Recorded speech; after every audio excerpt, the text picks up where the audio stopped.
Hi, ನಾನು Sandeep from tech in Kannada. ಇವತ್ತು ನನ್ನ ಮುಂದೆ ಇನ್ಫಿನಿಕ್ಸ್ ಅವರು ಹೊಸದಾಗಿ ಲಾಂಚ್ ಮಾಡಿದಂಥ ಇನ್ಫಿನಿಕ್ಸ್ GT30 Pro ಅಂತ ಒಂದು ಗೇಮಿಂಗ್ ಸ್ಮಾರ್ಟ್ಫೋನ್ ಇದೆ. ಇದು ಇನ್ಫಿನಿಕ್ಸ್ ಅವರು ಗೇಮರ್ಸ್ಗಳಿಗೆ ಅಂತಲೇ ಮಾಡಿರುವಂಥ ಸ್ಮಾರ್ಟ್ಫೋನು. ನಂಗನ್ನಿಸ್ದಂಗೆ ಈ ಸ್ಮಾರ್ಟ್ಫೋನ್ನ ಬೇಸ್ ವೇರಿಯಂಟು ಒಂದು 25,000 ರೇಂಜಲ್ಲಿ ಲಾಂಚ್ ಆಗ್ಬೋದಾ ಅಂತ. ಐ ಹೋಪ್ ಅದಕ್ಕಿಂತ ಕಡಿಮೆಗೆ ಲಾಂಚ್ ಆಗುತ್ತೆ ಅಂತ ಅನ್ಕೊಳ್ಳೋಣ. ನಾನಿವತ್ತು ಈ ಸ್ಮಾರ್ಟ್ಫೋನ್ನ ಅನ್ಬಾಕ್ಸ್ ಮಾಡ್ತೀನಿ, ಯೂಸ್ ಮಾಡಿ ನನ್ನ ಎಕ್ಸ್ಪೀರಿಯನ್ಸ್ ನಿಮ್ಮ ಹತ್ರ ಶೇರ್ ಮಾಡ್ತೀನಿ. ಏನು ಚೆನ್ನಾಗಿದೆ, ಏನು ಚೆನ್ನಾಗಿಲ್ಲ, ಈ ಪ್ರೈಸ್ ರೇಂಜಿಗೆ ಈ ಸ್ಮಾರ್ಟ್ಫೋನ್ನ ಪರ್ಚೇಸ್ ಮಾಡ್ಬೋದಾ ತಿಳಿಸ್ಕೊಡ್ತೀನಿ. ಅದಕ್ಕಿಂತ ಮುಂಚೆ ನೀವಿನ್ನೂ ನಮ್ಮ tech in Kannada YouTube channel subscribe ಮಾಡ್ಕೊಂಡಿಲ್ಲ ಅಂದರೆ ಈಗಲೇ ಸಬ್ಸ್ಕ್ರೈಬ್ ಮಾಡ್ಕೊಳ್ಳಿ ಮತ್ತು ಬೆಲ್ ಐಕಾನ್ ಕೂಡ ಕ್ಲಿಕ್ ಮಾಡ್ಬೋದು. ಓಕೆ, ಫಸ್ಟ್ ಈ ಸ್ಮಾರ್ಟ್ಫೋನ್ನ ಅನ್ಬಾಕ್ಸ್ ಮಾಡೋಣ. ಕಳೆದ ಬಾರಿ ಈ GT20 Pro ಲಾಂಚ್ ಆಗಿದ್ದಾಗ ಅವ್ರದ್ದು ಗೇಮಿಂಗ್ ಕಿಟ್ ಎಲ್ಲ ಕಳಿಸಿದ್ರು ಆಯಿತಾ. ಟ್ರಿಗರ್ಸು, ವೈರ್ಲೆಸ್ ಚಾರ್ಜರು ಎಲ್ಲ ಕಳಿಸಿದ್ರು. ಇಂಟ್ರೆಸ್ಟಿಂಗ್ ಆಗಿತ್ತು. ಬಟ್ ಈ ಸಲ ಆ ರೀತಿ ಯಾವುದೇ ಗೇಮಿಂಗ್ ಕಿಟ್ಟನ್ನು ಕಳಿಸಿಲ್ಲ. ಬಟ್ ಸಪ್ರೇಟಾಗಿ ಅವೈಲೇಬಲ್ ಇರುತ್ತಂತೆ ಆಯಿತಾ. ನಮಗೆ ಈ ಸ್ಮಾರ್ಟ್ಫೋನ್ನ ಬಾಕ್ಸ್ ಈ ರೀತಿ ನೋಡೋಕ್ಕೆ ಸಿಗುತ್ತೆ. ಈ ಬಾಕ್ಸನ್ನು ಓಪನ್ ಮಾಡಿದ ತಕ್ಷಣ ನಮಗೆ ಡೈರೆಕ್ಟಾಗಿ ಈ ಸ್ಮಾರ್ಟ್ಫೋನ್ ನೋಡೋಕ್ಕೆ ಸಿಗ್ತಾ ಇದೆ. ಸಖತ್ ಪ್ರೀಮಿಯಂ ಅಂತ ಅನ್ನಿಸ್ತಾ ಇದೆ. ಇದಕ್ಕೆ ಆಮೇಲೆ ಬರ್ತೀನಿ. ಇದ್ರ ಕೆಳಗಡೆ ಒಂದು user manual, quick start guide ಮತ್ತು ವಾರಂಟಿ ಕಾರ್ಡ್ ಇದೆ. ನಂತರ ಏನೋ ಒಂದು ಕಾರ್ಡನ್ನು ಕೊಟ್ಟಿದ್ದಾರೆ ಆಯಿತಾ. ಎಕ್ಸ್ಕ್ಲೂಸಿವ್ ಮೆಂಬರ್ಶಿಪ್ ಕಾರ್ಡ್ ಅಂತೆ, ಮಾಡೋಕ್ಕೆ ಕೆಲಸ ಇಲ್ಲ. ನಂತರ ಒಂದು ಬ್ಯಾಕ್ ಕವರ್ ಇದೆ ಆಯಿತಾ. ಇದೊಂದು ರೀತಿ ಟ್ರಾನ್ಸ್ಪರೆಂಟು ಮ್ಯಾಟ್ ಸಹ ಇದೆ. ಒಳ್ಳೆ ಕ್ವಾಲಿಟಿಯ ಬ್ಯಾಕ್ ಕವರ್ ಅಂತೀನಿ. ನಂತರ ಈ ಬಾಕ್ಸ್ ಒಳಗೆ 45 ವ್ಯಾಟಿಂದು ಒಂದು ಫಾಸ್ಟ್ ಚಾರ್ಜಿಂಗ್ ಅಡಾಪ್ಟರ್ ಕೊಟ್ಟಿದ್ದಾರೆ. ಸೂಪರ್ ವಿಷಯ. USB Type-C charging cable, Type-A ಇಂದ Type-C ಕೇಬಲ್ನ ಕ್ವಾಲಿಟಿ ಪರವಾಗಿಲ್ಲ. ನಂತರ ಕೊನೆಯದಾಗಿ ಒಂದು ಸಿಮ್ ಎಜೆಕ್ಷನ್ ಪಿನ್ನು. ಅದನ್ನು ಬಿಟ್ಟರೆ ಬೇರೇನೂ ಸಹ ನಮಗೆ ಒಂದು ಬಾಕ್ಸ್ ಒಳಗೆ ಸಿಗ್ತಾ ಇಲ್ಲ. ಇನ್ನು ಡೈರೆಕ್ಟಾಗಿ ಈ ಸ್ಮಾರ್ಟ್ಫೋನ್ ನಮಗೆ ಈ ರೀತಿ ನೋಡೋಕ್ಕೆ ಸಿಗುತ್ತೆ. ತುಂಬ ಸಾಲಿಡ್ ಬಿಲ್ಡ್ ಅಂತ ಅನ್ನಿಸ್ತಾ ಇದೆ ಆಯಿತಾ. 188 ಗ್ರಾಮ್ ವೆಯ್ಟ್ ಇದೆ ಮತ್ತು ಕೇವಲ 7.99 mm ಥಿಕ್ನೆಸ್ಸನ್ನು ಹೊಂದಿರುವಂಥ ಸ್ಮಾರ್ಟ್ಫೋನು. ಈ ಫೋನ್ನ ಫ್ರಂಟಲ್ಲಿ ನಮಗೆ ಗೊರಿಲ್ಲಾ ಗ್ಲಾಸ್ 7i ಪ್ರೊಡಕ್ಷನ್ ಸಿಗ್ತಾ ಇದೆ. ಸೂಪರ್ ವಿಷಯ. ಆಲ್ರೆಡಿ ಅವರೇ ಸ್ಕ್ರೀನ್ ಗಾರ್ಡ್ ಹಾಕಿದ್ದಾರೆ, ನಾವು ಸಪ್ರೇಟಾಗಿ ಹಾಕೋ ಅವಶ್ಯಕತೆ ಇಲ್ಲ. ಮತ್ತೊಂದು ಸಣ್ಣ ಪಂಚೋಲ್ ಕ್ಯಾಮ್ರಾ, ಬೆಸಲ್ಸ್ ಒಂದು ರೀತಿ ಯೂನಿಫಾರ್ಮ್ ಅಂತ ಅನ್ಬೋದು ಆಯಿತಾ. ಬಾಟಮ್ ಬೆಸಲ್ ಮೋಸ್ಟ್ಲಿ ಸ್ವಲ್ಪ ಜಾಸ್ತಿ ಅಂತ ಕೂಡ ಅನಿಸುತ್ತೆ ಆಯಿತಾ. ಒಟ್ಟಿಗೆ ಬೆಸಲ್ಸ್ ಎಲ್ಲ ತುಂಬ ಕಡಿಮೆನೇ ಇದೆ. ಇನ್ನು ಈ ಫೋನ್ನ ಹಿಂದಕ್ಕೆ ಬಂತು ಅಂತ ಅಂದರೆ ಒಂದು ರೀತಿ ನೋಡೋದಕ್ಕೆ ಎಸೂಸ್ ರೋಗ್ ಫೋನ್ ರೀತಿ ಡಿಸೈನ್ ಅಂತ ಅನಿಸುತ್ತೆ ಆಯಿತಾ. 3D ಬ್ಯಾಕು, ಗೇಮಿಂಗ್ ಫೋನ್ ಅಂತ ನೋಡಿದ ತಕ್ಷಣ ಗೊತ್ತಾಗ್ಬಿಡುತ್ತೆ. ಹಿಂದ್ಗಡೆ RGB ಬ್ಯಾಕ್ ಲೈಟ್ ಎಲ್ಲ ಕೊಟ್ಟಿದ್ದಾರೆ ಆಯಿತಾ. ತುಂಬ ಯುನೀಕ್ ಆಗಿರುವಂಥ ಫೀಚರ್. ಇದಕ್ಕೆ ಆಮೇಲೆ ಬರ್ತೀನಿ. ಹಿಂದ್ಗಡೆ ಪ್ಲಾಸ್ಟಿಕ್ ಬ್ಯಾಗ್, ಅದೊಂದು ಬೇಜಾರಾಯ್ತು ನನಗೆ. ಗ್ಲಾಸ್ ಬ್ಯಾಗ್ ಕೊಡಬೇಕಾಗಿತ್ತು ನಂಗೆ ಅನ್ನಿಸ್ದಂಗೆ. ಡ್ಯುಯಲ್ ಕ್ಯಾಮ್ರಾ ಸೆಟಪ್ ಇದೆ ಮತ್ತು ಡ್ಯುಯಲ್ LED ಫ್ಲ್ಯಾಶನ್ನು ಸಹ ಕೊಟ್ಟಿದ್ದಾರೆ. ಚೆನ್ನಾಗಿದೆ ಲುಕ್ಕು. ಹಿಂದ್ಗಡೆಯಿಂದ ಸಕ್ಕತ್ತಾಗಿ ಕಾಣುತ್ತೆ, ಹೆವಿ ಪ್ರೀಮಿಯಮ್ ಆಗಿ ಕಾಣುತ್ತೆ. ಈ ಫೋನಲ್ಲಿ ನಮಗೆ ಪ್ಲಾಸ್ಟಿಕ್ ಫ್ರೇಮ್ ಸಿಗ್ತಾ ಇದೆ ಆಯಿತಾ. ಜೊತೆಗೆ ಈ ಫ್ರೇಮಲ್ಲಿ 2 ಟ್ರಿಗರ್ಗಳು ಸಹ ಇದೆ ಆಯಿತಾ. ಈ ಪ್ರೈಸ್ ರೇಂಜಲ್ಲಿ ಅನ್ಬಿಲೀವಬಲ್ ಅಂತ ಹೇಳಕ್ಕೆ ಇಷ್ಟಪಡ್ತೀನಿ. ಸೊ ಗೇಮರ್ಸ್ಗಳಿಗೆ 2 ಅಡಿಷ್ನಲ್ ಬಟನ್ ಸಿಕ್ಕಂಗಾಗುತ್ತೆ ಆಯಿತಾ. ಸೊ ಇದು ಟಚ್ ಸೆನ್ಸಿಟಿವ್ ಟ್ರಿಗರ್ಸ್ಗಳು, ಆ ಕಡೆ ಒಂದು ಈ ಕಡೆ ಒಂದು. ಇದನ್ನು ಬೇಕಾದ್ರೆ ನೀವು ಕಸ್ಟಮೈಸ್ ಕೂಡ ಮಾಡ್ಕೋಬೋದು ಆಯಿತಾ. ಡಬಲ್ ಟ್ಯಾಪ್ ಮಾಡಿದ್ರೆ ಏನು ಅಪ್ಲಿಕೇಶನ್ ಓಪನ್ ಆಗಬೇಕು, ನೀವು ಕ್ಯಾಮ್ರಾ ಓಪನ್ ಆಗೋ ರೀತಿ ಬೇಕಾದರೂ ಮಾಡ್ಕೋಬೋದು ಆಯಿತಾ. ಲೆಫ್ಟ್ ಇದನ್ನು 2 ಸಲ ಪ್ರೆಸ್ ಮಾಡಿದ್ರೆ ನಿಮಗೆ ಕ್ಯಾಮ್ರಾ ಓಪನ್ ಆಗುತ್ತೆ. ನೀವು ಒಂದು ಸಲ ಮತ್ತಿನ್ನೊಂದು ಸಲ ನೀವು ಇದನ್ನು ಪ್ರೆಸ್ ಮಾಡಿದ್ರೆ ನೋಡಿ ಫೋಟೋ ಕ್ಲಿಕ್ ಆಗುತ್ತೆ. ಸೊ ಈ ರೀತಿ ನೀವು ಕಸ್ಟಮೈಸ್ ಮಾಡ್ಕೋಬೋದು. ಅದನ್ನು ಯಾವ ಅಪ್ಲಿಕೇಶನ್ ಬೇಕಾದ್ರೂ ಮಾಡ್ಕೋಬೋದು ಆಯಿತಾ. ಸೊ ಕೆಲವೊಂದು ಟೈಮ್ ನಿಮಗೆ ಆಕ್ಸಿಡೆಂಟಲ್ ಟಚ್ ಕೂಡ ಫೀಲ್ ಆಗ್ಬೋದು. ಬಟ್ ಅವರು ಬ್ರಿಲಿಯಂಟಾಗಿ ಹೆಂಗೆ ಅವರು ಬಿಲ್ಡ್ ಮಾಡಿದ್ದಾರೆ ಅಂತ ಅಂದರೆ ಈ ರೀತಿ ಇಟ್ಕೊಂಡಾಗ ಮಾತ್ರ ಈ ಶಟರ್ ಬಟನ್ ಕೆಲಸವನ್ನು ಮಾಡುತ್ತೆ. ಈ ಟ್ರಿಗರ್ ಬಟನ್ಸು ಈ ರೀತಿ ಇಟ್ಕೊಂಡಾಗ ಟ್ರಿಗರ್ ಬಟನ್ ಕೆಲಸ ಮಾಡಲ್ಲ. ಸೊ ಆಕ್ಸಿಡೆಂಟಲ್ ಟಚ್ಚು ತುಂಬ ಕಡಿಮೆನೇ. ಬಟ್ ಕೆಲವೊಂದು ಟೈಮ್ ಹಿಂಗೆ ತಿರುಗಿಸೋ ಟೈಮಲ್ಲಿ ಒಂದು ಮಿಸ್ ಆಗಿ ಕ್ಯಾಮ್ರಾ ಕ್ಲಿಕ್ ಆಗೋ ಚಾನ್ಸಸ್ ಇರುತ್ತೆ. ಅದನ್ನು ಸಾಫ್ಟ್ವೇರ್ ಮುಖಾಂತರ ಫಿಕ್ಸ್ ಬೇಕಾದರೂ ಮಾಡ್ಬೋದು. ಒಟ್ಟಲ್ಲಿ ಕೊಟ್ಟಿದ್ದಾರೆ ಟ್ರಿಗರ್ ಬಟನ್ನ. ಈ ಪ್ರೈಸನ್ಗೆ ಸೂಪರ್ ಅನ್ನಿಸ್ತು. ನಮಗಿದರಲ್ಲಿ USB Type-C ಪೋರ್ಟ್ ಇದೆ. ಯಾವುದೇ ಹೆಡ್ಫೋನ್ ಜಾಕ್ ಇಲ್ಲ ಮತ್ತು ಡೆಡಿಕೇಟೆಡ್ SD ಕಾರ್ಡ್ ಸ್ಲಾಟ್ ಕೂಡ ಇಲ್ಲ. 2 ಸಿಮ್ಮನ್ನು ಹಾಕ್ಬೋದು. ಸ್ಪೀಕರ್ ಗ್ರಿಲ್ಲು ಬಾಟಮಲ್ಲೂ ಇದೆ ಮತ್ತು ಟಾಪಲ್ಲೂ ಇದೆ. ಮತ್ತು IR ಬ್ಲಾಸ್ಟರ್ನ ಸಹ ಕೊಟ್ಟಿದ್ದಾರೆ. ಸೂಪರ್ ವಿಷಯ. ಲುಕ್ ಮಾತ್ರ ಚೆನ್ನಾಗಿದೆ ಫೋನಿಂದು ಆಯಿತಾ. ಈ ಫ್ರೇಮ್ ಕೂಡ ಅಷ್ಟೇ ಒಂದು ರೀತಿ ಮ್ಯಾಟ್ ಫಿನಿಶ್ ಇದೆ. ಮೆಟಾಲಿಕ್ ಅಂತ ಅನಿಸುತ್ತೆ, ಬಟ್ ಪ್ಲಾಸ್ಟಿಕ್ ಫ್ರೇಮ್ ಆಯಿತಾ. ಜೊತೆಗೆ IP64 ಡಸ್ಟ್ ಮತ್ತು ವಾಟರ್ ರೆಸಿಸ್ಟೆಂಟ್ ರೇಟಿಂಗನ್ನು ಸಹ ಕೊಟ್ಟಿದ್ದಾರೆ. ಸೂಪರ್ ವಿಷಯ. ಮತ್ತು cyber mecha 2.0 design with LED, ಅಂದರೆ ಹಿಂದ್ಗಡೆ ಡಿಸೈನ್ಗೆ ಸೈಬರ್ ಮೆಕಾ ಅಂತ ಕರೀತಾರೆ, ಮೆಕಾ ಆಯಿತಾ. ಜೊತೆಗೆ ಈ ಹಿಂದ್ಗಡೆ ಏನು LED ಲೈಟ್ ಇದೆ, ಸೊ ಇದು ನಿಮಗೆ ಡಿಫ್ರೆಂಟ್ ಸಿನಾರಿಯೋದಲ್ಲಿ ಹೆಲ್ಪ್ ಮಾಡುತ್ತೆ. ಚಾರ್ಜ್ ಮಾಡಿದಾಗ, ನೋಟಿಫಿಕೇಷನ್ ಬಂದಾಗ, ಪಾರ್ಟಿ ಮೋಡು, ನೀವು ಫೋನ್ನ ಈ ರೀತಿ ಫ್ಲಿಪ್ ಮಾಡಿದ ತಕ್ಷಣ ಬೇಕಾದರೂ ನೀವು ಈ LED ಬಂದೋಗೋ ರೀತಿ ಮಾಡ್ಕೋಬೋದು ಆಯಿತಾ. ಇದು ನಿಮಗೆ ಕಂಪ್ಲೀಟ್ RGB ಸಿಗುತ್ತೆ ಆಯಿತಾ. ಸೊ ಯುನೀಕ್ ಆಗಿದೆ, ಏನೋ ಡಿಫ್ರೆಂಟ್ ಆಗಿದೆ. ಇದರಿಂದ ಏನು ಅಂತ ಉಪಯೋಗ ಆಗುತ್ತೆ ಅಂತ ಅನ್ನಲ್ಲ, ಒಂದು ಗಿಮಿಕ್ ಅಷ್ಟೇ ಆಯಿತಾ. ನೀವು ಸ್ಟಾರ್ಟಿಂಗು ಏನೋ ಶೋ ಆಫ್ ಮಾಡೋದಕ್ಕೆ ಗುರು ನೋಡು ಹೆಂಗಿದೆ ನನ್ನ ಫೋನಲ್ಲಿ LED ಥರ ಬಂದೋಗುತ್ತೆ ಅನ್ನೋ ರೀತಿ ನೀವು ಶೋ ಆಫ್ ಮಾಡೋದಕ್ಕೆ ಒಟ್ಟಿನಲ್ಲಿ ಚೆನ್ನಾಗಿದೆ ಅಂತೀನಿ ಆಯಿತಾ. ಒಟ್ಟಿಗೆ ಇದು ಸದ್ಯಕ್ಕೆ 2 ಡಿಫ್ರೆಂಟ್ ಕಲರ್ ವೇರಿಯಂಟಲ್ಲಿ ಲಾಂಚ್ ಆಗ್ತದೆ. ಒಂದು ಡಾರ್ಕ್ ಫ್ಲೇರ್ ಅಂತ, ಇನ್ನೊಂದು ಬ್ಲೇಡ್ ವೈಟ್ ಅಂತ. ನಂತರ ಇರುವಂಥದ್ದು ಡಾರ್ಕ್ ಆಯಿತಾ. ಇದರಲ್ಲಿ ನಿಮಗೆ RGB LED ಲೈಟ್ಸ್ಗಳು ಸಿಕ್ಕರೆ, ಇನ್ನೊಂದರಲ್ಲಿ ವೈಟ್ LED ಲೈಟ್ಸ್ಗಳು ಸಿಗುತ್ತೆ ಇನ್ನೊಂದರಲ್ಲಿ ಆಯಿತಾ. ಇದು RGB, ಇನ್ನೊಂದರಲ್ಲಿ ಬರೀ ವೈಟ್ LED ಸಿಗುತ್ತೆ. ನಿಮ್ಗೆ ಇಷ್ಟ ಬಂದಿದ್ದು ನೀವು ಚೂಸ್ ಮಾಡ್ಬೋದು. ಓವರಾಲ್ ಡಿಸೈನ್ ಮತ್ತು ಬಿಲ್ಡ್ ಕ್ವಾಲಿಟಿ ಚೆನ್ನಾಗಿದೆ. ಗ್ಲಾಸ್ ಬ್ಯಾಕ್ ಒಂದು ಕೊಟ್ಟಿದ್ರೆ ನಂಗೆ ಅನ್ನಿಸ್ದಂಗೆ ಇನ್ನೂ ಇಂಪ್ರೆಸಿವ್ ಆಗಿರ್ತಾ ಇತ್ತು ಆಯಿತಾ. ಅದೊಂದು ಏನಕ್ಕೆ ಮಿಸ್ ಮಾಡಿದ್ರೋ ಗೊತ್ತಿಲ್ಲ. ಮೆಟಾಲಿಕ್ ಫ್ರೇಮು ಕೊಟ್ಟಿದ್ರೆ ಇನ್ನೂ ಖುಷಿ ಆಗ್ತಿತ್ತು ನನಗೆ ಆಯಿತಾ. ಉಳಿದಿದ್ದೆಲ್ಲ ಓಕೆ ಆಯಿತಾ. ಈ ಟ್ರಿಗರ್ಸ್ ಒಂದು ಪ್ಲಸ್ ಪಾಯಿಂಟು, ಅದೊಂದು ಅಡಿಷ್ನಲ್ ಆ್ಯಡ್ ಆಗಿದೆ. ಮತ್ತು ಹಿಂದ್ಗಡೆ ಇರುವಂಥ ಈ ಲೈಟ್ಸು ಇದೊಂದು ಗಿಮಿಕ್ಕು, ಅದನ್ನು ಇನ್ಕ್ಲೂಡ್ ಮಾಡ್ಕೊಳ್ಳೋದಕ್ಕೆ ಹೋಗಬೇಡಿ. ಒಟ್ಟಿನಲ್ಲಿ ಏನೋ ಡಿಫ್ರೆಂಟಾಗಿ ಮಾಡಿದ್ದಾರೆ. ಇನ್ನು ಡಿಸ್ಪ್ಲೇಗೆ ಬಂತು ಅಂದರೆ ಈ ಫೋನಲ್ಲಿ 6.78 ಇಂಚಿಂದು 1.5K ರೆಸೊಲ್ಯೂಷನ್ ಹೊಂದಿರುವಂಥ LTPS ಅಮೋಲೆಡ್ ಡಿಸ್ಪ್ಲೇ ಆಯಿತಾ. ಇದು 144 ಹರ್ಟ್ಸನ್ನು ಸಪೋರ್ಟ್ ಮಾಡುತ್ತೆ. ಅವಶ್ಯಕತೆ ಇರೋ ಟೈಮಲ್ಲಿ ನಿಮಗೆ 30 ಹರ್ಟ್ಸು 60 ಹರ್ಟ್ಸು ಅದಕ್ಕೆ ಸ್ವಿಚ್ ಆಗುತ್ತೆ ಆಯಿತಾ. ನೀವು ಏನು ಯೂಸ್ ಮಾಡ್ತಿದ್ದೀರಾ ಅದ್ರ ಮೇಲೆ ಡಿಪೆಂಡ್ ಆಗುತ್ತೆ. ನಂತರ ಈ ಡಿಸ್ಪ್ಲೇ ಹೆವಿ ಬ್ರೈಟ್ ಆಗಿದೆ ಆಯಿತಾ. 4500 ನಿಟ್ಸಿಂದು ಪೀಕ್ ಬ್ರೈಟ್ನೆಸ್ಸು. PWM ಡಿಮ್ಮಿಂಗ್ ಕೂಡ ತುಂಬ ಜಾಸ್ತಿ ಇದೆ. 100% DCI P3 colour garment support ಮಾಡುತ್ತೆ. 10 ಬಿಟ್ ಡಿಸ್ಪ್ಲೇ ಆಯಿತಾ. ಮತ್ತು ಟಚ್ ಸ್ಯಾಂಪ್ಲಿಂಗ್ ರೇಟ್ ಕೂಡ ತುಂಬ ಚೆನ್ನಾಗಿದೆ. ಮತ್ತು ಇವರು TUV ಅವ್ರ ಹತ್ರ IKR ಮತ್ತು ಲೋ ಬ್ಲೂ ಲೈಟ್ ಎಮಿಟ್ ಮಾಡುವಂಥ ಸರ್ಟಿಫಿಕೇಷನ್ ತೊಗೊಂಡಿದ್ದಾರೆ ಆಯಿತಾ. ಡಿಸ್ಪ್ಲೇ ಚೆನ್ನಾಗಿದೆ, ಯಾವುದೇ ಕಾಂಪ್ರಮೈಸ್ ಈ ಪ್ರೈಸ್ ರೇಂಜಿಗೆ ಆಗಿದೆ ಅಂತ ಅನ್ನಲ್ಲ. ಇನ್ನು ಸ್ಟೋರೇಜ್ ವೇರಿಯಂಟಿಗೆ ಬಂತು ಅಂದರೆ ಈ ಸ್ಮಾರ್ಟ್ಫೋನ್ ಸದ್ಯಕ್ಕೆ 2 ವೇರಿಯಂಟಲ್ಲಿ ಲಾಂಚ್ ಆಗ್ತಾ ಇದೆ. 8GB RAM 256GB storage, 12GB RAM 256GB storage. ಇದರಲ್ಲಿ ಎಕ್ಸ್ಟೆಂಡೆಡ್ ರ್ಯಾಮ್ ಆಪ್ಷನ್ ಸಹ ಇದೆ. ಇದರಲ್ಲಿರುವಂಥ ರ್ಯಾಮ್ ಟೈಪ್ ಬಂದ್ಬಿಟ್ಟು LPDDR5X ರ್ಯಾಮ್, ಯಾವುದೇ ಕಾಂಪ್ರಮೈಸ್ ಇಲ್ಲ. ಮತ್ತು ಸ್ಟೋರೇಜ್ ಟೈಪ್ ಕೂಡ ಅಷ್ಟೇ UFS 4.0 ಸ್ಟೋರೇಜ್ ಕೊಟ್ಟಿದ್ದಾರೆ. ಅನ್ಬಿಲೀವಬಲ್ ಈ ಪ್ರೈಸ್ ರೇಂಜ್ಗೆ. ಕ್ರೇಜಿ ವಿಷಯ ಅಂತೀನಿ. ಇನ್ಫಿನಿಕ್ಸ್ ಬ್ರ್ಯಾಂಡ್ ಅವರೇ ಈ ಬೆಲೆ ಕೊಟ್ಟಿದ್ದಾರೆ. ಸೂಪರ್, ನಾನಂತೂ ಫುಲ್ ಖುಷಿ ಆಗ್ಬಿಟ್ಟೆ ಕೇಳಿ. ಇನ್ನು ಪರ್ಫಾರ್ಮೆನ್ಸಿಗೆ ಬಂತು ಅಂದರೆ ಈ ಫೋನಲ್ಲಿ MediaTek Dimensity 8350 ಅಲ್ಟಿಮೇಟ್ ಪ್ರೊಸೆಸರ್ ಇದೆ ಆಯಿತಾ. ಅಲ್ಟಿಮೇಟ್ ಅಂದ ತಕ್ಷಣ ಒಳ್ಳೆ ಪ್ರೊಸೆಸರ್ ಅಲ್ಲ, ಈ ಪ್ರೊಸೆಸರ್ ಹೆಸರೇ 8350 ಅಲ್ಟಿಮೇಟ್ ಅಂತ ಆಯಿತಾ. ಇದು ನಮ್ಮ ಜಗತ್ತಿನ ಈ ಪ್ರೊಸೆಸರ್ ಹೊಂದಿರುವಂಥ ಮೊದಲನೇ ಫೋನ್ ಅಂತ ಇನ್ಫಿನಿಕ್ಸ್ ಅವ್ರು ಅಂತಾರೆ. ಇದು 4 ನ್ಯಾನೋಮೀಟರ್ ಟೆಕ್ನಾಲಜಿಯೊಂದಿಗೆ ಬಿಲ್ಡ್ ಆಗಿರುವಂಥ ಪ್ರೊಸೆಸರ್. ನಾವು ಅಂತೂ ಬೆಂಚ್ ಮಾರ್ಕನ್ನು ಚೆಕ್ ಮಾಡಿದಂಗೆ 12,80,000 ತನಕ ರೇಟಿಂಗನ್ನು ಕೊಡ್ತಾ ಇದೆ. ಸೂಪರ್ ವಿಷಯ ಈ ಪ್ರೈಸ್ ರೇಂಜಿಗೆ.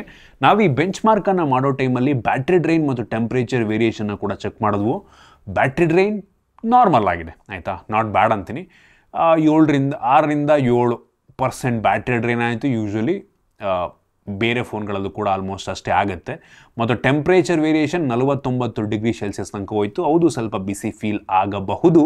ಆದರೆ ನಮಗೆ ಇದರಲ್ಲಿ 6 ಲೇಯರಿಂದು ಏನೋ 3D ವೇಪರ್ ಚೇಂಬರ್ ಕೂಲಿಂಗನ್ನು ಕೊಟ್ಟಿದ್ದಾರಂತೆ. ಸೊ ಈ ಡೆಸಿಪೇಷನ್ ಚೆನ್ನಾಗಾಗತ್ತೆ ಅಂತ ಅಂತಾರೆ. ಇನ್ನು ನಾವಿದರಲ್ಲಿ ಗೇಮಿಂಗ್ ಟೆಸ್ಟನ್ನು ಸಹ ಮಾಡಿದ್ವು. ಅವ್ರು ಹೇಳೋ ಪ್ರಕಾರ ಇದರಲ್ಲಿ BGMI ನಮಗೆ 120 FPS ಅಲ್ಲಿ ಗೇಮ್ ಪ್ಲೇ ಬರುತ್ತಂತೆ. ಕ್ರಾಫ್ಟಾನ್ ಸರ್ಟಿಫೈಡ್ ಅಂತೆ ಅವರು ಆಯಿತಾ.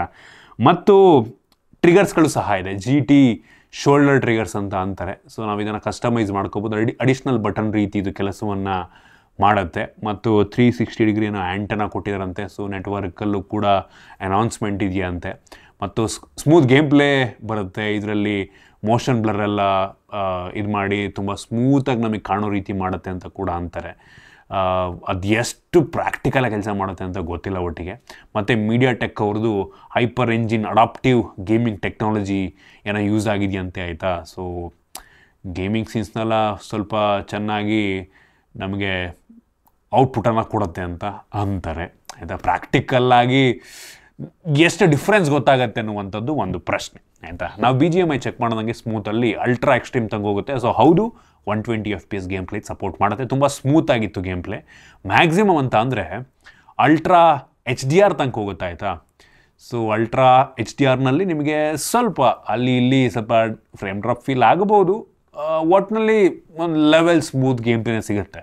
ಪವರ್ಫುಲ್ ಆಗಿರುವಂಥ ಪ್ರೊಸೆಸರ್, ತಲೆ ಕೆಡಿಸ್ಕೊಳ್ಳೋ ಅವಶ್ಯಕತೆ ಇಲ್ಲ. ಇನ್ನು ಕ್ಯಾಮ್ರಾ ಬಗ್ಗೆ ಮಾತನಾಡಬೇಕು ಅಂತ ಅಂದರೆ ಈ ಫೋನ್ನ ರೇರಲ್ಲಿ 2 ಕ್ಯಾಮ್ರಾ ಇದೆ. ಮೈನ್ ಸೆನ್ಸಾರ್ ಬಂದ್ಬಿಟ್ಟು 108 MP f1.9 ಅಪರ್ಚರ್ನ ಹೊಂದಿರುವಂಥ ಸೆನ್ಸಾರು. ಸೊ ಇದು ತೆಗೆಯುವಂಥ ಫೋಟೋ ಡೇ ಲೈಟಲ್ಲಿ ಚೆನ್ನಾಗಿದೆ, ಲೋ ಲೈಟಲ್ಲೂ ಕೂಡ ಪರವಾಗಿಲ್ಲ ಅಂತೀನಿ. ಫಸ್ಟ್ ಆಫ್ ಆಲ್ ಇದು ಕ್ಯಾಮ್ರಾನ ತಲ್ಲಿಡ್ಕೊಂಡು ಮಾಡಿರೋ ಫೋನ್ ಅಂತ ನನಗಂತೂ ಅನ್ನಿಸ್ತಿಲ್ಲ. ಬಟ್ ಔಟ್ಪುಟ್ ಓಕೆ ಆಯಿತಾ, ಪ್ರೋಸೆಸ್ ಮಾಡುತ್ತೆ ಚೆನ್ನಾಗಿ ಒಂದು ಲೆವೆಲಿಗೆ, ಪ್ರೋಸೆಸ್ ಮಾಡಿ ಔಟ್ಪುಟನ್ನು ಕೊಡುತ್ತೆ. ಇದರಲ್ಲಿ ಪೋರ್ಟ್ರೇಟ್ ಆಪ್ಷನ್ ಇದೆ ಆಯಿತಾ, ಪೋರ್ಟ್ರೇಟ್ ಲೆನ್ಸ್ ಇಲ್ಲ, ಪೋರ್ಟ್ರೇಟ್ ಆಪ್ಷನ್ ಇದೆ. ಸೊ ಅದು ಎಡ್ಜ್ ಡಿಟೆಕ್ಷನ್ ಓಕೆ ಅನ್ನಿಸ್ತು ಆಯಿತಾ. ಕಾರ್ನರ್ಸಲ್ಲಿ ಎಡ್ಜ್ ಡಿಟೆಕ್ಷನ್ನ ಸರಿಯಾಗಿ ಮಾಡ್ತಿಲ್ಲ ಅಂತ ಅನ್ನಿಸ್ತು ನನಗೆ. ಅದು ಬಿಟ್ಟರೆ ಕ್ವಾಲಿಟಿ ನಾಟ್ ಬ್ಯಾಡ್, ಅಂತ ಕೆಟ್ಟದಾಗಿದೆ ಅಂತ ಅನ್ನಲ್ಲ, ಓಕೆ. ನಾವು ಕಂಪ್ಯೂಟರ್ಗೆ ಹಾಕಿ ಝೂಮ್ ಮಾಡಿದಾಗ ಕೆಲವೊಂದು ಟೈಮ್ ಹೌದು ಡೀಟೇಲ್ಸ್ ಇಲ್ಲ ಅನ್ನೋ ಫೀಲ್ ಕೊಡ್ಬೋದು. ಒಟ್ಟಿನಲ್ಲಿ ಫೋನಲ್ಲಿ ನಮಗೆ ನಾರ್ಮಲ್ ಓಕೆ, ವಿತೌಟ್ ಝೂಮ್ ನೋಡಿದಾಗ ಓಕೆ ಪರವಾಗಿಲ್ಲ, ಅವರು ಕಲರ್ಸ್ ಎಲ್ಲ ಒಂದು ಚೆನ್ನಾಗೇ ಬಂದಿದೆ ಅಂತ ಅನಿಸುತ್ತೆ. ಆ ಸ್ಯಾಂಪಲ್ ನಾನು ನಿಮಗೆ ಪ್ರತಿಯೊಂದು ಕೂಡ ತೋರಿಸ್ತಾ ಇದ್ದೀನಿ. ಅದನ್ನು ಬಿಟ್ಟರೆ ಇನ್ನೊಂದು 8 ಮೆಗಾ ಪಿಕ್ಸೆಲಿಂದು ಅಲ್ಟ್ರಾ ವೈಡ್ ಆ್ಯಂಗಲ್ ಲೆನ್ಸನ್ನು ಕೊಟ್ಟಿದ್ದಾರೆ. ಸೊ ಇದು ವೈಡ್ ಆಗಿದೆ, ಕ್ಲಾರಿಟಿ ಕೂಡ ಲೆವೆಲಿಗೆ ಪರವಾಗಿಲ್ಲ ಆಯಿತಾ, ಲೆವೆಲಿಗೆ ಓಕೆ ಥರ ಇದೆ. ಇನ್ನು ಫ್ರಂಟ್ ಕ್ಯಾಮ್ರಾ 13 MP ವೈಡ್ ಆಗಿದೆ ಒಂದು ಲೆವೆಲಿಗೆ, ಕ್ಲಾರಿಟಿ ಕೂಡ ಪರವಾಗಿಲ್ಲ, ಒಂದು ಲೆವೆಲಿಗೆ ಚೆನ್ನಾಗಿ. ಅದನ್ನು ಸ್ಯಾಂಪಲ್ ನಾನು ನಿಮಗೆ ತೋರಿಸ್ತಾ ಇದ್ದೀನಿ. ಕ್ಯಾಮ್ರಾ ಓಕೆ ಆಯಿತಾ. ಇನ್ನು ವಿಡಿಯೋಗ್ರಫಿಗೆ ಬಂತು ಅಂತ ಅಂದರೆ rear camera 4K 60 FPS video record ಮಾಡಿದ್ರೆ, front camera 4K 30 FPS video record ಮಾಡುತ್ತೆ. ನಮಗೆ ಇದರಲ್ಲಿ AI camera mode, super night mode, slow motion, portrait, ಈ ರೀತಿ ಅನೇಕ ಯುನೀಕ್ ಫೀಚರ್ಗಳು, ಕೆಲವೊಂದು ಫಿಲ್ಟರ್ಸ್ಗಳೆಲ್ಲ ಕೊಟ್ಟಿದ್ದಾರೆ. ಸೊ ಅವೆಲ್ಲ ಚೆನ್ನಾಗಿದೆ, ಇತ್ತೀಚೆಗೆಲ್ಲ ಫೋನಲ್ಲೂ ಕೂಡ ಬರುತ್ತೆ. ಇನ್ನು ಸೆಕ್ಯೂರಿಟಿಗೆ ಬಂತು ಅಂತ ಅಂದರೆ ನಮಗೆ in display, optical in display fingerprint sensor ಇದೆ, ಫೇಸ್ ಅನ್ಲಾಕ್ ಇದೆ, ಮತ್ತು ಥೆಫ್ಟ್ ಅಲರ್ಟ್ ರಿಂಗ್ ಇತ್ತೀಚೆಗೆ ಎಲ್ಲ ಫೋನಲ್ಲೂ ಕೂಡ ಬರ್ತಾ ಇದೆ ಆಯಿತಾ. ಅಂದರೆ ನೀವು ಹೆಡ್ಫೋನ್ ಹಾಕಿದ್ದಾಗ, ವೈರ್ಲೆಸ್ ಹೆಡ್ಫೋನ್ ಹಾಕಿದ್ದಾಗ ಅದೇನಾದರೂ ಸ್ವಲ್ಪ ದೂರವಾಯಿತು ಅಂತ ಅಂದರೆ ನಿಮ್ಗೆ ಅಲರ್ಟ್ ಮಾಡುತ್ತೆ. ಚಾರ್ಜ್ ಹಾಕಿರ್ತೀರ, ಸೊ ಯಾರು ಕಿತ್ಕೊಂಡು ತೆಗೆದ್ರು ಅಂತ ಅಂದರೆ ಸೌಂಡ್ ಮಾಡುತ್ತೆ. ಈ ರೀತಿ ಕೆಲವೊಂದು ಥೆಫ್ಟ್ ಅಲರ್ಟ್ ರಿಂಗ್ಸು ಇದರಲ್ಲೂ ಕೂಡ ಇದೆ, ಇತ್ತೀಚೆಗೆ ಬೇರೆ ಫೋನಲ್ಲೂ ಕೂಡ ಬರ್ತಾ ಇದೆ. ಇನ್ನು ಬ್ಯಾಟ್ರಿಗೆ ಬಂತು ಅಂತ ಅಂದರೆ ಈ ಫೋನಲ್ಲಿ 5500 mAh ಕೆಪಾಸಿಟಿ ಬ್ಯಾಟ್ರಿ ಇದೆ, ಸೂಪರ್ ವಿಷಯ. ಮತ್ತು ಬಾಕ್ಸ್ ಒಳಗೆ 45 ವ್ಯಾಟಿಂದು ಫಾಸ್ಟ್ ಚಾರ್ಜರ್ನ ಕೊಟ್ಟಿದ್ದಾರೆ, ಒಳ್ಳೆಯದು. ಮತ್ತು ಇದು ವೈರ್ಲೆಸ್ ಚಾರ್ಜಿಂಗನ್ನು ಕೂಡ ಸಪೋರ್ಟ್ ಮಾಡುತ್ತೆ ಆಯಿತಾ. 30 ವ್ಯಾಟಲ್ಲಿ ವೈರ್ಲೆಸ್ ಚಾರ್ಜ್ ಆಗುತ್ತೆ, ಸೂಪರ್ ವಿಷಯ ಗುರು. 30 ವ್ಯಾಟ್ ವೈರ್ಲೆಸ್ ಚಾರ್ಜರ್ ಅಂದರೆ ಈವನ್ ಸ್ಯಾಮ್ಸಂಗಲ್ಲೂ ಅಷ್ಟು ಫಾಸ್ಟ್ ಚಾರ್ಜರ್ ಕೊಡಲ್ಲ ವೈರ್ಲೆಸ್ನಲ್ಲಿ, ಸೂಪರ್ ವಿಷಯ. ಮತ್ತು ರಿವರ್ಸ್ ವೈರ್ಲೆಸ್ ಚಾರ್ಜಿಂಗ್ ಸಹ ಇದೆ, 5 ವ್ಯಾಟಲ್ಲಿ ರಿವರ್ಸ್ ವೈರ್ಲೆಸ್ ಚಾರ್ಜ್ ಆಗಿದೆ. ಬೈಪಾಸ್ ಚಾರ್ಜಿಂಗ್ ಕೂಡ ಇದೆ, ನೀವು ಪ್ಲಗ್ ಮಾಡಿದ್ರೆ ನಿಮಗೆ ಲಾಕ್ ಸ್ಕ್ರೀನೆಲ್ಲ ತೋರಿಸುತ್ತೆ ಬೈಪಾಸ್ ಚಾರ್ಜಿಂಗ್. ಫಾಸ್ಟಾಗಿ ಮಾಡಬೇಕಾ, ಮಾಡ್ರೇಟಾಗಿ ಮಾಡಬೇಕಾ ಅಂತೆಲ್ಲ ಕಸ್ಟಮೈಸ್ ಮಾಡ್ಬೋದು ನೀವು ಅದನ್ನು. ಇನ್ನು OS ಬಂತು ಅಂತ ಅಂದರೆ ನಮಗೆ Android 15 ಬೇಸ್ ರನ್ ಆಗ್ತಿರುವಂಥ XOS 15 ಇದೆ. ಸೊ ಇದೊಂದು ರೀತಿ ಗೇಮಿಂಗ್ಗೆ ಅಂತಲೇ ಥೀಮ್ ಮಾಡಿರೋ ರೀತಿ ಇದೆ ಆಯಿತಾ. ಕೆಲವೊಂದು ಐಕಾನ್ಸ್ಗಳೆಲ್ಲ ತುಂಬ ಚೇಂಜ್ ಇದೆ. ನಮಗೆ ಈ ಫೋನಿಗೆ ಥೀಮ್ ಆಗಿರುವಂಥ, ಈ ಫೋನ್ ಕಲರಿಗೆ ಥೀಮ್ ಆಗಿರುವಂಥ ಐಕಾನ್ಸ್ಗಳು ಮತ್ತು ವಾಲ್ಪೇಪರ್ ಅಂತ ಅನಿಸುತ್ತೆ, ಚೆನ್ನಾಗಿದೆ ಒಂದು ಲೆವೆಲ್ಗೆ. ಮತ್ತು ಇನ್ಫಿನಿಕ್ಸ್ ಅವರು ಕನ್ಫರ್ಮ್ ಮಾಡಿರೋ ಪ್ರಕಾರ ಈ ಫೋನಿಗೆ 2 ವರ್ಷಗಳ OS ಅಪ್ಡೇಟು ಮತ್ತು 3 ವರ್ಷಗಳ ಸೆಕ್ಯೂರಿಟಿ ಪ್ಯಾಚನ್ನು ಕೊಡ್ತಾರಂತೆ ಆಯಿತಾ. ಸದ್ಯಕ್ಕೆ ತುಂಬ ಸ್ಮೂತಾಗಿ ಕೆಲಸವನ್ನು ಮಾಡ್ತಿದೆ. ರಿಫ್ರೆಶ್ ರೇಟನ್ನು ತುಂಬ ಚೆನ್ನಾಗಿ ಆಪ್ಟಿಮೈಸ್ ಮಾಡಿದ್ದಾರೆ, ತುಂಬ ಸ್ಮೂತ್. ಹೋಮ್ ಸ್ಕ್ರೀನ್ ತುಂಬ ಸ್ಮೂತ್ ಆಗಿದೆ. ನಾವು ಏನೇ ಒಂದು ಅಪ್ಲಿಕೇಶನ್ ಓಪನ್ ಮಾಡಿದ್ರು ಪಟ್ ಅಂತ ತುಂಬ ಸ್ಮೂತಾಗಿ ಓಪನ್ ಆಗ್ತಾಯಿದೆ. ಕೆಲವೊಂದು ಬೇಡದಿರೋಂಥ ಅಪ್ಲಿಕೇಶನ್ಗಳಿದಾವೆ ಆಯಿತಾ, ಅದನ್ನು ಇನ್ಸ್ಟಾಲ್ ಮಾಡ್ಕೋಬೋದು. ಒಟ್ಟಿನಲ್ಲಿ ಎಲ್ಲದಕ್ಕೂ ಥೀಮ್ ಮಾಡಿಟ್ಟಾರೆ, ಚೆನ್ನಾಗಿ ಕಾಣುತ್ತೆ ಒಂದು ರೀತಿ ಫೋನು. ಕಸ್ಟಮೈಸೇಷನ್ ಆಪ್ಷನ್ ಕೂಡ ಅಷ್ಟೇ ತುಂಬ ಚೆನ್ನಾಗಿದೆ. ಇದರ ಜೊತೆಗೆ ಕೆಲವೊಂದು AI ಫೀಚರ್ಗಳು ಕೂಡ ನಮಗೆ ಈ ಫೋನ್ನಲ್ಲಿ ಸಿಗ್ತಾ ಇದೆ. For example AI eraser feature, AI cutout, ಮತ್ತು ಎಕ್ಸ್ಟೆಂಡ್ ಫೀಚರ್ ಸಹ ಇದೆ ಆಯಿತಾ, ಫೋಟೋಸ್ ಎಕ್ಸ್ಟೆಂಡ್ ಮಾಡಬಹುದು. ಮತ್ತು AI ನೋಟ್ ಫೀಚರು, ನಾವು ಸಮ್ಮರೈಸ್ ಮಾಡುವಂಥದ್ದು, AI voice assistant, AI gallery, eraser ಎಲ್ಲ ಆಲ್ಮೋಸ್ಟ್ ಫೋಟೋಸ್ ಫೀಚರ್ಗೆ ಬರುತ್ತೆ, ಕಟ್ಔಟ್ ಫೀಚರ್ಸ್ ಎಲ್ಲ. ಅದು ಬಿಟ್ಟರೆ ನಾವು ಒಂದು ರೀತಿ ರೈಟಿಂಗ್ ಅಸಿಸ್ಟು ಇತ್ತೀಚೆಗೆಲ್ಲ ಫೋನ್ಲು ಬರ್ತಾರೆ. ಏನೋ ಒಂದು ನಾವು ಟೈಪ್ ಮಾಡಿರ್ತೀವಿ, ಅದನ್ನು ಪ್ರೊಫೆಷ್ನಲ್ ಆಗಿ ನಾವು ಬರೋದ್ರೆ ಯಾವ ರೀತಿ ಇರುತ್ತೆ ಅದನ್ನು ಮಾಡೋದಕ್ಕೆ ಅಸಿಸ್ಟ್ ಮಾಡುತ್ತೆ. ಸೊ ಗ್ರಾಮರು, ರೀರೈಟು ಪ್ರತಿಯೊಂದು ಕೂಡ ಅದೇ ಚೆಕ್ ಮಾಡಿಬಿಡುತ್ತೆ. ಮತ್ತು ಡಾಕ್ಯುಮೆಂಟ್ ಅಸಿಸ್ಟ್, ಇದು ಹೆವಿ ಯೂಸ್ ಆಗುವಂಥ ಫೀಚರ್ ನಂಗೆ ಅನ್ನಿಸ್ದಂಗೆ ಸ್ಟೂಡೆಂಟ್ಸ್ಗಳಿಗೆ. ಸೊ ನೀವು ಡಾಕ್ಯುಮೆಂಟ್ ಅಪ್ಲೋಡ್ ಮಾಡಿದ್ರೆ ನಿಮಗೆ ಅದನ್ನು ಸಮ್ಮರೈಸ್ ಮಾಡುತ್ತೆ, ಅದರೊಳಗಿರುವಂಥ ಪ್ರಶ್ನೆಗಳಿಗೆ, ಅಲ್ಲಿರುವಂಥ ವಿಷಯಕ್ಕೆ ನಿಮಗೆ ಕ್ವಶನ್ಸನ್ನು ಕೇಳುತ್ತೆ. ಹೆವಿ ಯೂಸ್ ಆಗುವಂಥ ಫೀಚರು. ನಂತರ ಸರ್ಕಲ್ ಟು ಸರ್ಚ್ ಕೂಡ ನಮಗೆ ಇದರಲ್ಲಿ ಸಿಗ್ತಾ ಇದೆ. ಇನ್ನು ಸ್ಪೀಕರಿಗೆ ಬಂತು ಅಂತ ಅಂದರೆ ಡ್ಯುಯಲ್ ಸ್ಟೀರಿಯೋ ಸ್ಪೀಕರ್ ನಮಗೆ ಇದರಲ್ಲಿ ಕೊಟ್ಟಿದ್ದಾರೆ, ಹೈರಸ್ ಆಡಿಯೋ ಸಪೋರ್ಟ್ ಮಾಡುತ್ತೆ. ಸ್ಪೀಕರ್ನ ಕ್ಲಾರಿಟಿ ಚೆನ್ನಾಗಿದೆ, ಜೋರ ಕೂಡ ಕೇಳುತ್ತೆ. ಇನ್ನು ಕನೆಕ್ಟಿವಿಟಿಗೆ ಬಂತು ಅಂತ ಅಂದರೆ ನಮಗೆ ಈ ಫೋನಲ್ಲಿ ಡ್ಯುಯಲ್ ಬ್ಯಾಂಡ್ ಜೊತೆಗೆ ವೈಫೈ 6 ಕೂಡ ಸಪೋರ್ಟ್ ಇದೆ, 10 5G ಬ್ಯಾಂಡ್ಗಳು ಸಪೋರ್ಟ್ ಆಗುತ್ತೆ. ಬ್ಲೂಟೂತ್ 5.4 ಕೊಟ್ಟಿದ್ದಾರೆ ಮತ್ತು NFC ಸಹ ಇದರಲ್ಲಿ ಕೊಟ್ಟಿದ್ದಾರೆ. ಅವಶ್ಯಕತೆ ಇರುವಂಥ ಎಲ್ಲ ಫೀಚರ್ಸ್ ನಮಗೆ ಇನ್ಕ್ಲೂಡಿಂಗ್ ವೈರ್ಲೆಸ್ ಚಾರ್ಜಿಂಗ್ ಇದರಲ್ಲಿ ಸಿಗ್ತಾ ಇದೆ.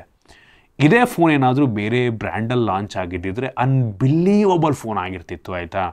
ಬಟ್ ತುಂಬ ಜನ ಇನ್ಫಿನಿಕ್ಸಲ್ಲಿ ಈ ಫೋನ್ನ ತಗೊಬೋದಾ ಅಂತ ಎರಡೆರಡು ಸಲ ಪ್ರಶ್ನೆ ಮಾಡ್ಕೋತಾರೆ. ಏನಕ್ಕೆ ಅಂದರೆ ಅಷ್ಟು ಫೆಮಿಲಿಯರ್ ಬ್ರ್ಯಾಂಡ್ ಅಲ್ಲ. ತುಂಬ ಜನಕ್ಕೆ ಈ ಥರ ಒಂದು ಹೆಸರಿದೆಯಾ ಅನ್ನೋದೇ ತುಂಬ ಜನ ಗೊತ್ತಿರಲ್ಲ, ಆಯಿತಾ. ಒಟ್ಟಿನಲ್ಲಿ ಆನ್ ಪೇಪರ್ ಇದರಲ್ಲಿರುವಂಥ ಸ್ಪೆಸಿಫಿಕೇಷನ್ ತುಂಬ ಚೆನ್ನಾಗಿದೆ. ಹೌದು, ಕೆಲವೊಂದು ಇಂಪ್ರೂವ್ಮೆಂಟ್ಸ್ ಕೂಡ ಆಗ್ಬೋದಾಗಿತ್ತು. ಫಾರ್ ಎಕ್ಸಾಂಪಲ್, ಈ ಫೋನಲ್ಲಿ ಗ್ಲಾಸ್ ಬ್ಯಾಕ್ ಒಂದೇ ಒಂದು ಕೊಟ್ಬಿಟ್ಟಿದ್ರೆ ನೆಕ್ಸ್ಟ್ ಲೆವೆಲ್ ಇರ್ತಿತ್ತು. ಆಯ್ತು, ಹೇಳಿದ್ನಲ್ಲ, ಇದೇ ಫೋನ್ ಬೇರೆ ಬ್ರ್ಯಾಂಡಲ್ಲಿ ಲಾಂಚ್ ಆಗಿದ್ರೆ ಬೆಂಕಿ ಚಿಂದಿ ಉಡಾಯಿಸ್ತಿತ್ತು. ಬಟ್ ಗೊತ್ತಿಲ್ಲ ಎಷ್ಟಕ್ಕೆ ಲಾಂಚ್ ಮಾಡ್ತೀರ. ನಾನು ಅನ್ಕೋತಾ ಇದ್ದೀನಿ 25,000 ಅಂತ. ಅವ್ರೇನಾರು 30,000ಕ್ಕೆ ಲಾಂಚ್ ಮಾಡಿದ್ರೆ ಬೇಡವೇ ಬೇಡ. 25ಕ್ಕೆ ಲಾಂಚ್ ಆದರೆ ನೋಡಿ, ಈ ಬ್ರ್ಯಾಂಡ್ ಓಕೆ ಅಂದರೆ ಒಂದು ಆಪ್ಷನ್ ಆಗ್ಬೋದು. 20,000 ರೂಪಾಯಿಗೆ ಏನಾರು ಲಾಂಚ್ ಆಗ್ಬಿಟ್ರಂತೂ, ಬ್ಯಾಂಕ್ ಆಫರ್ ಇನ್ಕ್ಲೂಡ್ ಆಗಿ 20,000 ರೂಪಾಯಿಗೆ ಏನಾರು ಬಂದುಬಿಟ್ರೆ ಅವನ ಅಜ್ಜಿ ಅಲ್ಟಿಮೇಟ್ ಫೋನು, ಆಯಿತಾ. 20,000 ರೂಪಾಯಿಗೆ ಅಲ್ಟಿಮೇಟ್ ಫೋನ್ ಅಂತೀನಿ, ಆಯಿತಾ. ಸೊ ಇದಿಷ್ಟು ನನ್ನ ಆನೆಸ್ಟ್ ಒಪಿನಿಯನ್ನು. ಈ ಬೆಲೆಗೆ ಬೇರೆ ಬ್ರ್ಯಾಂಡ್ ಆಗಿದ್ದರೆ ಬೆಂಕಿ ಇರ್ತಿತ್ತು. ಇದು ಕೂಡ ಆನ್ ಪೇಪರ್ ಚೆನ್ನಾಗಿದೆ. ಯೋಚನೆ ಮಾಡಿ, ನಿಮಗೆ ಬೇಕಾಗಿರುವಂಥ ಫೀಚರ್ ಇದ್ದರೆ ಚೂಸ್ ಮಾಡ್ಕೊಂಡು ಪರ್ಚೇಸ್ ಮಾಡ್ಬೋದು. ಇಷ್ಟ ಆಗಿದ್ರೆ ಲೈಕ್ ಮಾಡಿ, ಶೇರ್ ಮಾಡಿ. ಇದೇ ರೀತಿ ನಮ್ಮ ಬೇರೆ ಬೇರೆ ವೀಡಿಯೋಗಳಿಗೆ ನಮ್ಮ tech in Kannada YouTube channel subscribe ಮಾಡ್ಕೊಂಡಿಲ್ಲ ಅಂದರೆ ಈಗಲೇ ಸಬ್ಸ್ಕ್ರೈಬ್ ಮಾಡ್ಕೊಳ್ಳಿ ಮತ್ತು ಬೆಲ್ ಐಕನ್ ಕೂಡ ಕ್ಲಿಕ್ ಮಾಡ್ಬೋದು. ಸಿಗೋಣ ಮತ್ತೆ ಮುಂದಿನ ವೀಡಿಯೋದಲ್ಲಿ.